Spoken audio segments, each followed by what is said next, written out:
Good evening. Wow. I um I didn't see this coming whatsoever. Um I thought I was going to see some groundwork laid, but I didn't think that I was going to see it go as far as um employers with over 100 employees. Wow. Wow. So we'll see how this plays out. Um, I do not see good coming from this. Absolutely not. Um, and as far as chat, hello plays in the dirt. Um, plasma burns. I hope not, but this isn't good. This isn't good. And Star Ollie, howdy, blessings.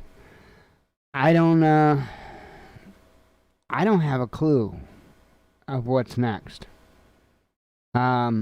I mean, I do. I have ideas about what they're gonna do next, but um, I'm a little stunned because I thought that they were gonna take a little bit longer.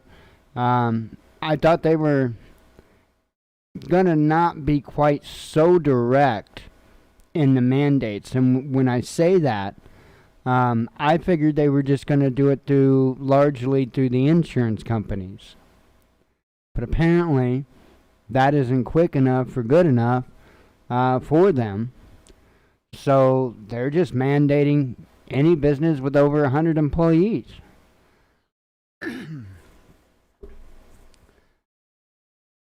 The repercussions are going to be astounding. Let me ask you this. How many trucking firms do you think employ over 100 employees? Trucking firms. So let's say, I don't know, let's say 35%, 35% of the truck drivers say, no.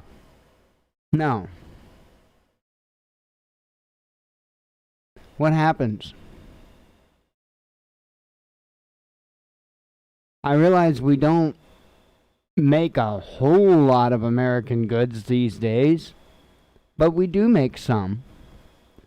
We do make some, and in fact, some of the stuff that we do produce is some of the more important stuff that we need. So what happens when employees of those companies say no?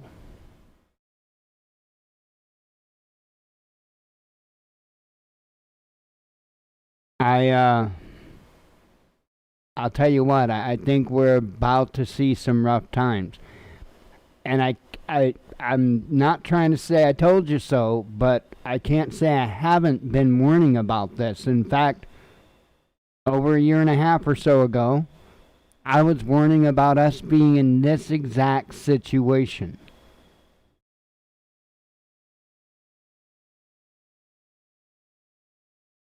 They were looking for a reason. They were looking for a reason, and they got it. And I recognize that.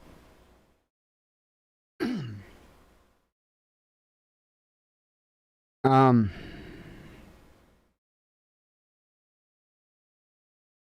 this is probably gonna start affecting us very quickly.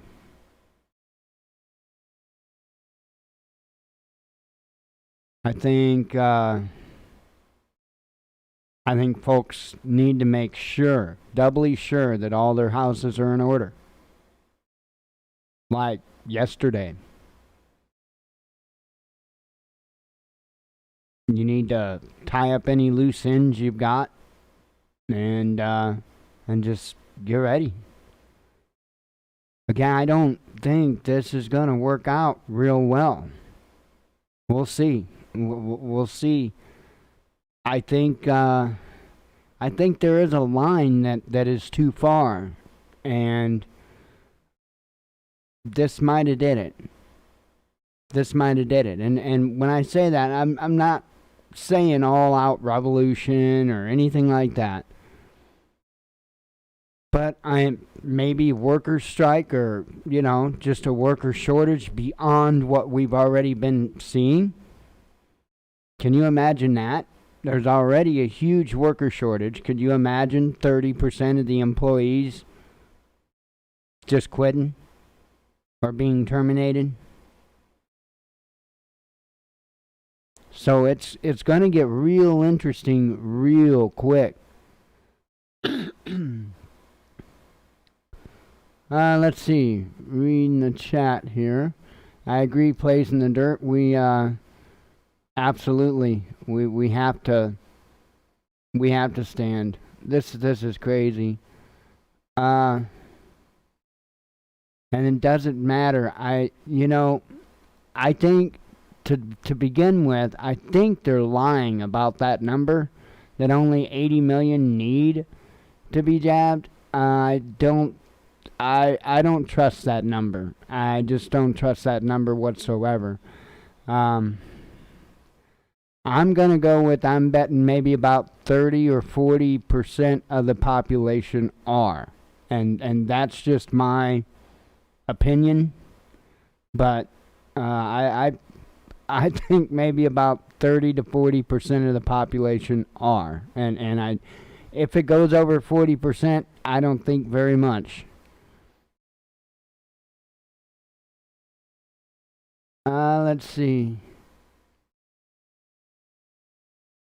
Yeah, I know about being laughed at for a lot of this stuff. Now I've been pretty outspoken about different moves the government's been making for over 10 years, and yeah, I was a nutcase for everything. I was it was crazy. Let's see.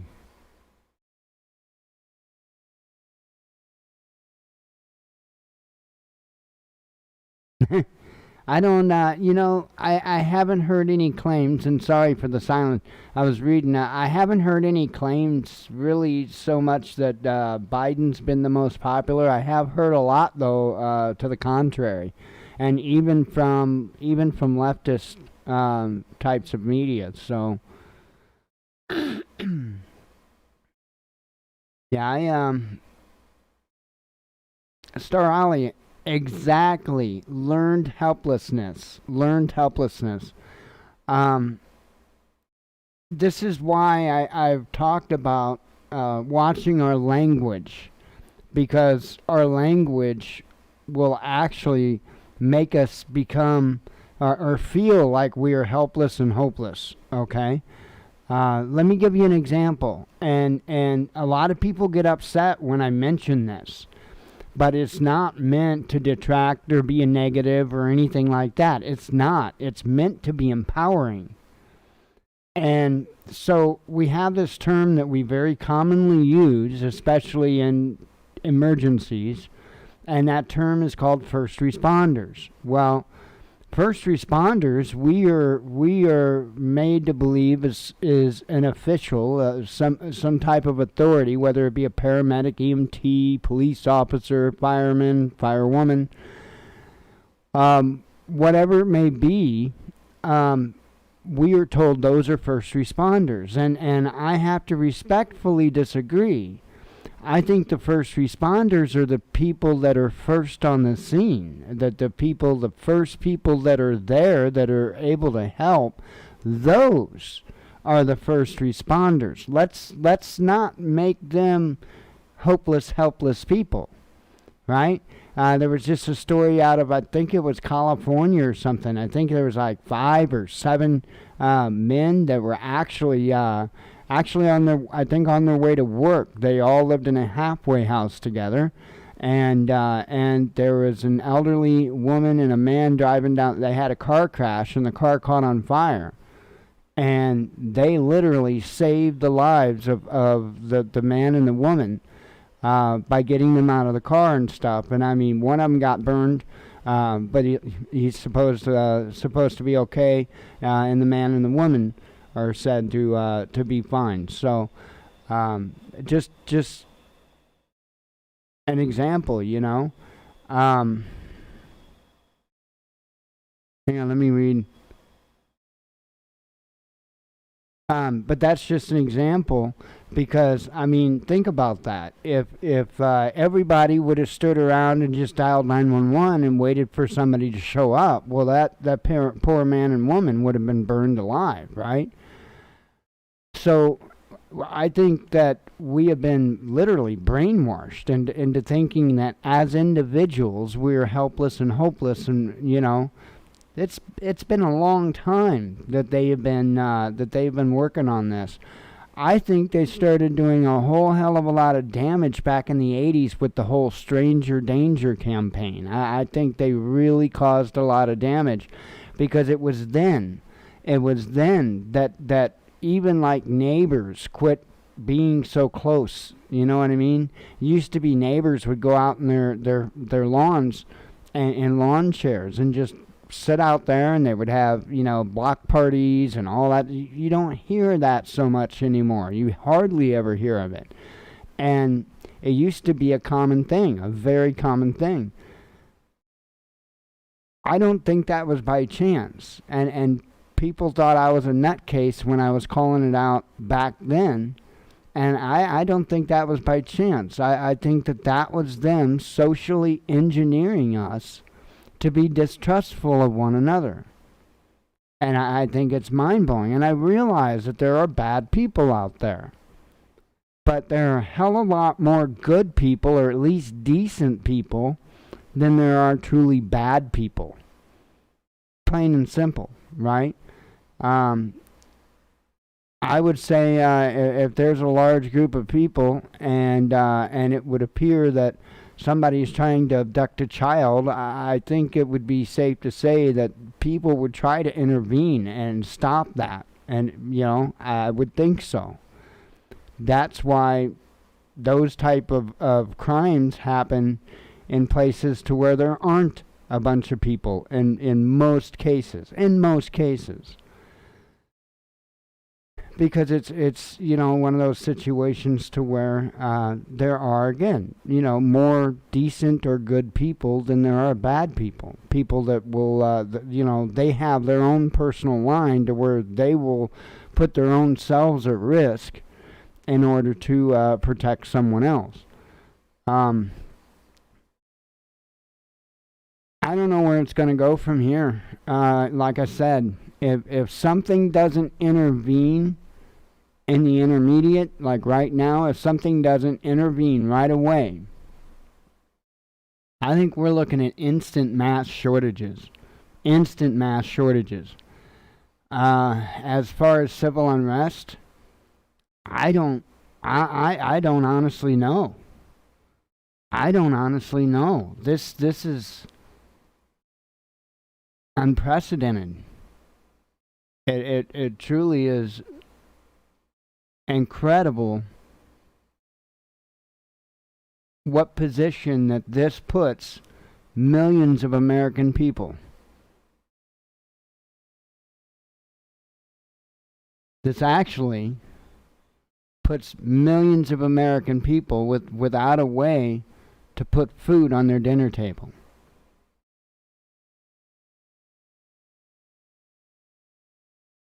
I don't know how the response is going to be. Now, up until this point, it's been pretty measured. It's been pretty small when it comes to regards to this stuff. I think we're about to see that change. I think we're about to see that change real quick. Because it was one thing when it was New York City. Okay? Because, let's face it, a lot of New York City are more likely to be okay with this stuff than people in rural Kansas. So I think that I don't think this is going to go over so well. I think there's going to be a lot of resistance. I think there's going to be a lot of gatherings, whether you want to call them protest rallies, whatever. I hate to put a name on them because it's like then we got to play teams, you know?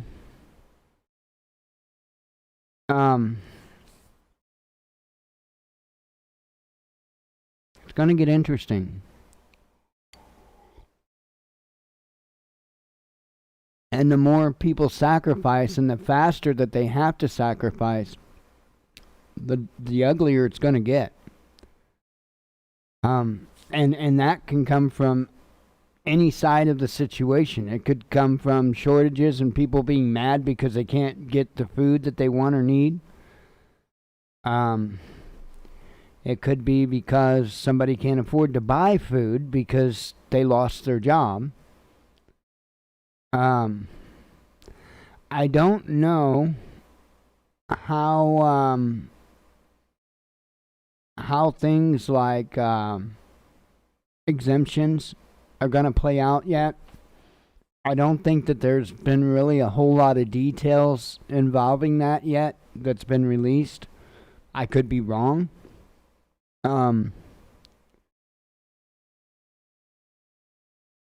I just don't get it. I don't get how someone or an administration or what have you could possibly think that this is feasible, that this is allowable.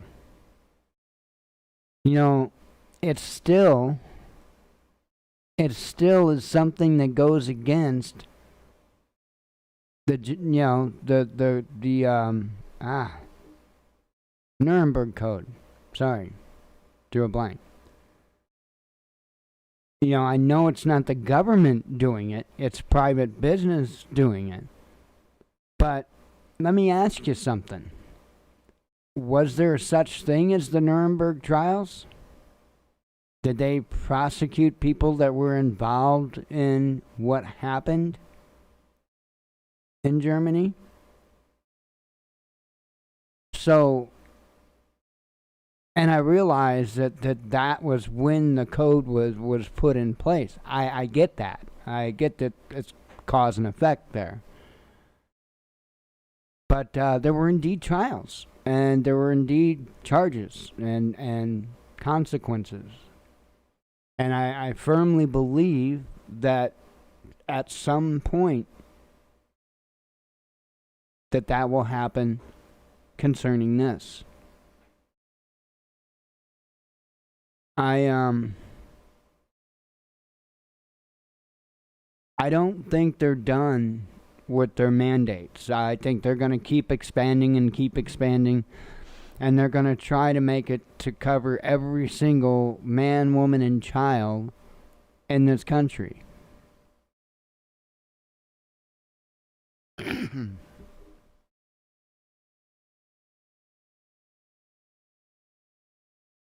Like I said, I don't know how quick we're going to slide off this cliff, but I would imagine it's going to be pretty quick. It's going to be abrupt. And I think shortages are going to be an immediate, noticeable thing. So you have to understand that this is a lot of people, folks. This is a lot of people. This is all your carriers, right? So USPS and UPS and FedEx, how many of their employees are going to walk off the job? They're the people that deliver things to you. And then you got the people that deliver to the warehouses and then the stores, the truck drivers. What happens if you lose a considerable amount of them, considering there's already a shortage of truck drivers? And in most of these areas, there's a shortage already.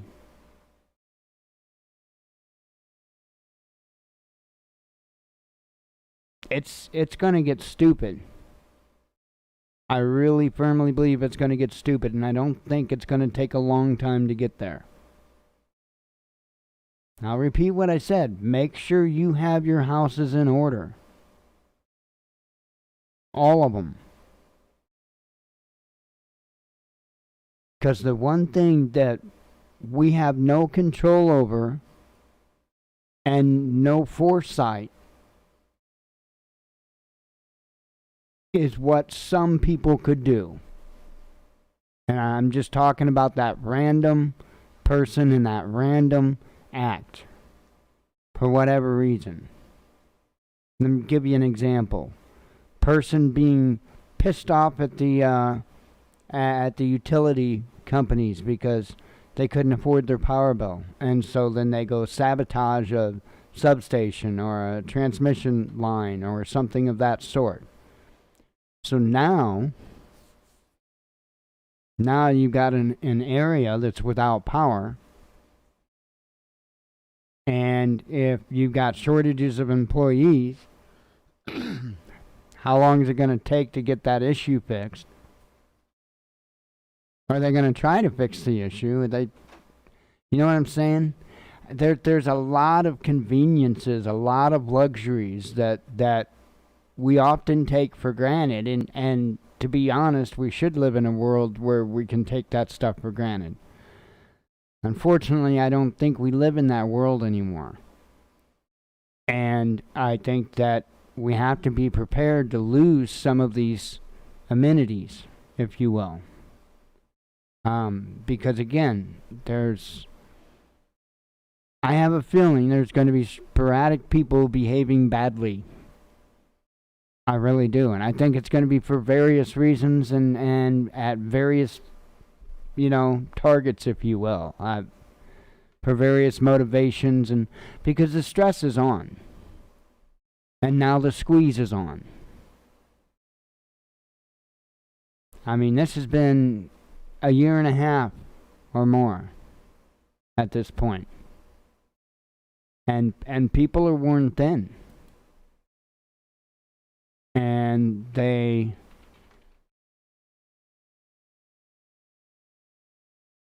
people that have not undergone the procedure by this point, many of them have done their own due diligence or talked to a medical professional, their own personal medical professional. And it is what it is. This is a personal decision for one to make. Nobody else to make for them.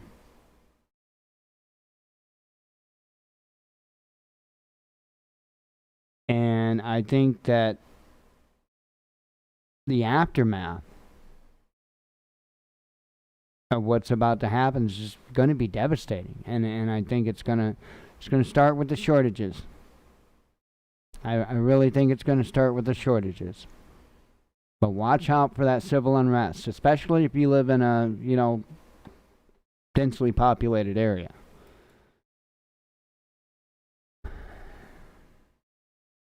Keep prepping. Keep getting ready. Keep stocking food for as long as you can.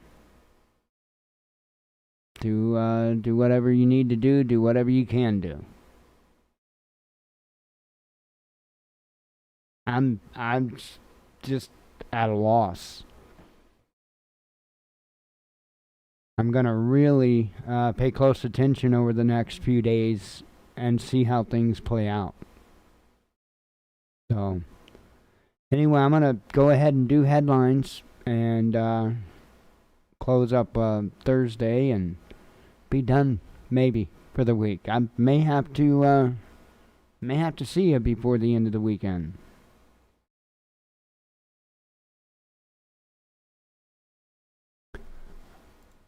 All right.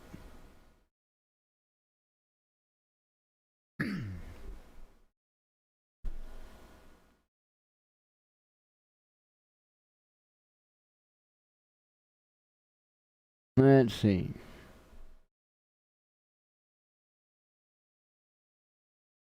Alright, starting with ones I put out this morning.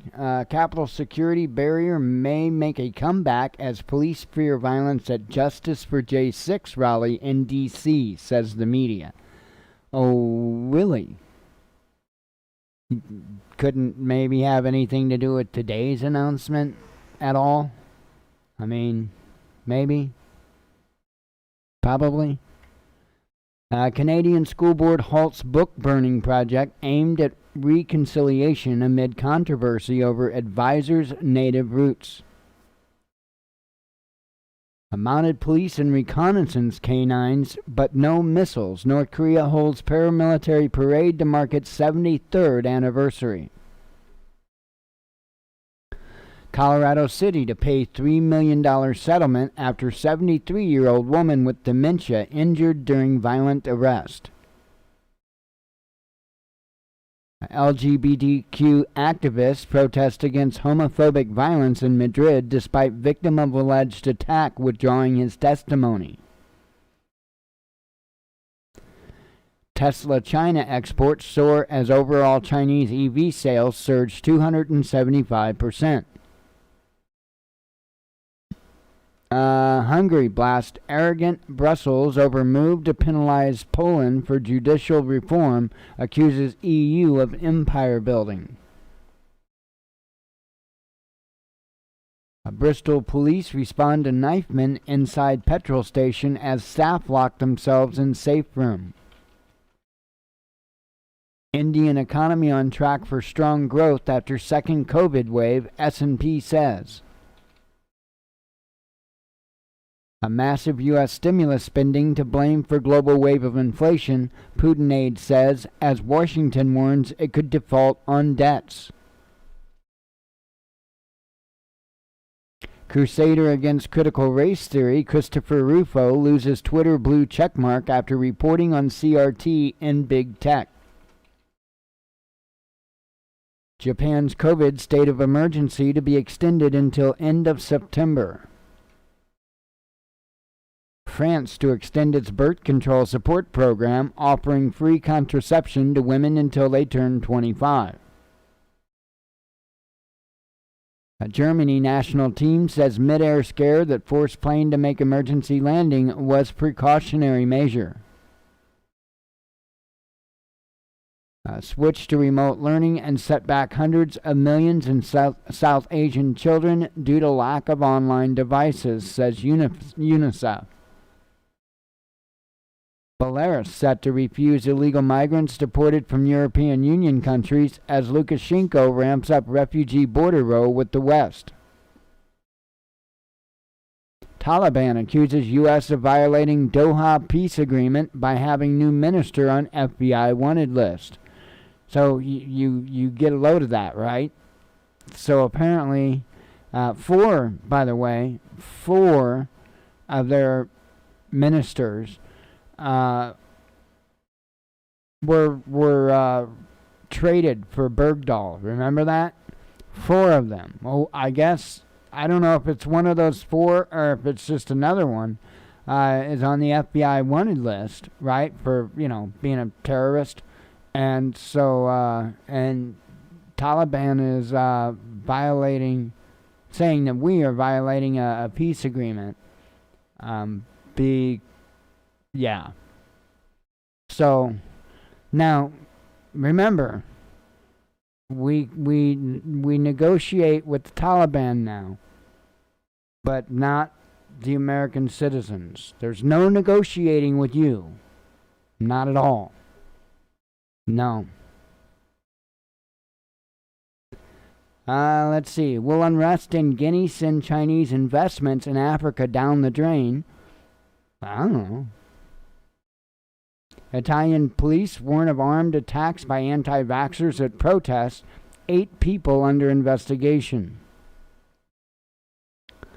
Let's see. Russian Foreign Ministry slams rumored NATO plan to house Afghan refugees fleeing Taliban in Central Asia. Australian shocked at New South Wales health officer says post-lockdown Sydney will be a new world order. And yeah, it's mind-blowing. Literally mind-blowing. And remember last night on the show, you may not have seen last night's show, I said something to the effect of, I think it would be a while before the United States would, become like Australia. Maybe not as much as I thought. Maybe we're on the fast track program. A New Zealand PM says hospital visitors should not have sex with patients during the pandemic or any other time. Just reporting. DUP threatens to withdraw from Northern Ireland power sharing arrangement over EU-imposed trade barriers. France won't accept financial blackmail and anything that breaks the law, minister says, amid migrant row with the UK. Like Afghanistan, Russia's almost finished Nord Stream 2 gas pipeline shows that the U.S. can no longer bend the world to its will. After 7 years of sanctions and tense relationship with the West, 57% of Russians say they feel isolated on the world stage, says a survey. Google facing another EU antitrust probe over market dominance, says reports. Russia to export up to 50 million tons of hydrogen by 2050. Hungary and Serbia will rebuild Central Europe and protect it from waves of immigration, says Orban. German prosecutors search finance and justice ministries as part of money laundering probe. Afghan invasion was never a good war. It was always an imperialist project, Chan Pilger tells RT. Let's see, around 200 foreigners, including Americans, fly out of Kabul in first large-scale departure since U.S. ends troop withdrawal. Biden to make vaccines mandatory for federal workers with no option for regular testing, says reports. And this was information that was coming out before he spoke. Inflation hits 5-year high in Russia, sending cost of living and prices for basic goods soaring ahead of parliamentary elections.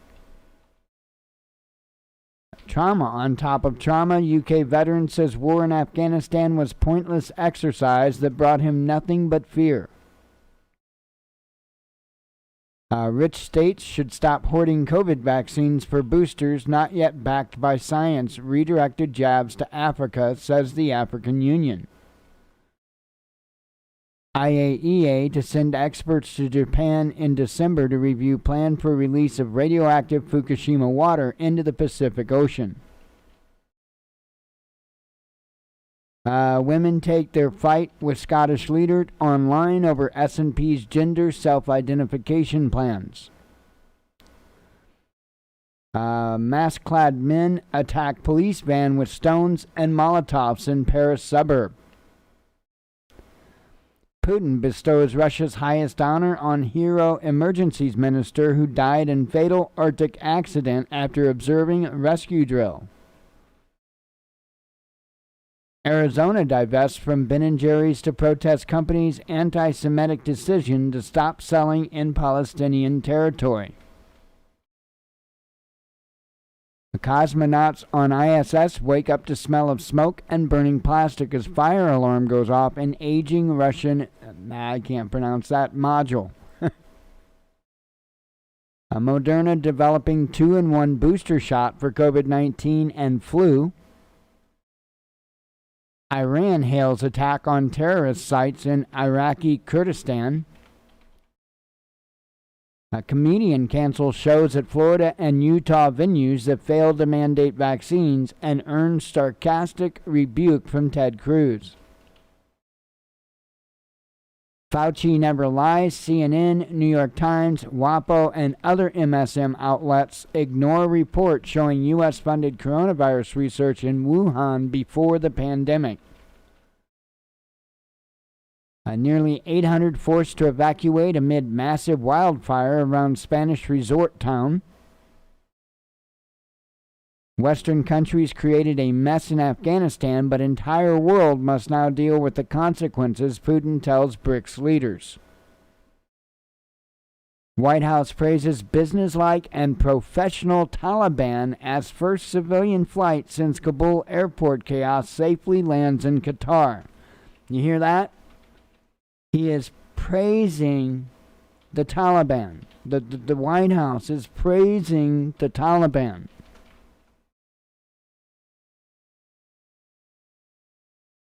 At the same time, at the very same time, as mandating health decisions for you. It's crazy. Winston Churchill canceled by his own charity over unacceptable racial views, or was he?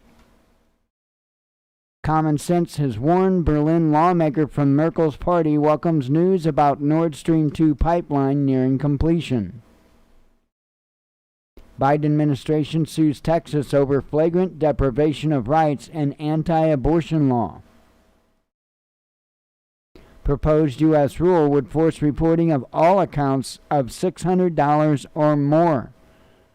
So, yeah, I guess if you got over $600 in your account, the bank would have to report it to the IRS. $600. $600. And you know why? I can tell you why. Because many people figured out how to survive without the regular system. And that's why there's a worker shortage in a large amount of the cases. Because people are doing side gigs. They're doing other things. They found a way around going and working somewhere. And that's what many people are doing. I'm not saying they weren't collecting unemployment, but I'm saying that they've got other things going on. And they can likely hold out for a little bit longer. But if they're using any type of a bank, even to spend the money, it's crazy. It's crazy, and I think that's why they're doing it. I think they're trying to find anybody that's doing a little something on the side. Squeeze them all out. Russian soldier killed in road blast in Syria's Homs province, says Defense Ministry. Let's see. Sweeping new vaccine mandates for 100 million Americans. And this is pretty much the same headline. 100 million Americans affected. Biden to mandate all employees with 100 plus workers to require COVID jab or weekly tests. United Airlines to put employees granted COVID-19 vaccine exemptions on unpaid leave and fire workers who refuse the jab. Over 90% of Jewish college students claim anti-Semitism is a problem on campus. 80% say they've experienced it, says a survey. Republicans denounce Biden's vax mandate as absolutely unconstitutional and claims he has zero authority to do it. So we're already starting to see some stuff, but it's just talk at this point. Biden withdraws Waco liar and gun control advocate David Chipman from ATF nomination. Former Kansas Republican official charged with defrauding agencies for over $450,000 in COVID relief. Fake feminist Palin rips AOC after she attacks Texas abortion law by talking about menstruating persons. Descendant of Russian general who evacuated 150,000 from Crimea at end of Civil War blast incompetence of U.S. Afghanistan exit. I do show a couple more up there. Let me go ahead and put them out. After visiting SpaceX, built on shoulders of giants like Korolev, Sergey Korolev's grandson praises genius manager Elon Musk. That was one. And the other one is freezing Afghanistan's assets. Aid funds could throw millions into poverty and spark massive refugee crisis, U.S. envoy warns. So there you go. That is what's going on. I think I'm gonna slip out of here, and I don't know. I'm at a loss. Interested to see what happens over the course of the next couple of days. Like I said, you may see me put out a video, or may need to go live. Who knows? Who knows? This is pretty astounding. What happened today? So we'll see. I'm gonna get out of here. I am gonna try to relax, and God willing, we'll be back Sunday, if not before, for some craziness. So anyway, I hope you all have a good weekend. As always, God bless you. We love you. Be one with your spirit, and shalom.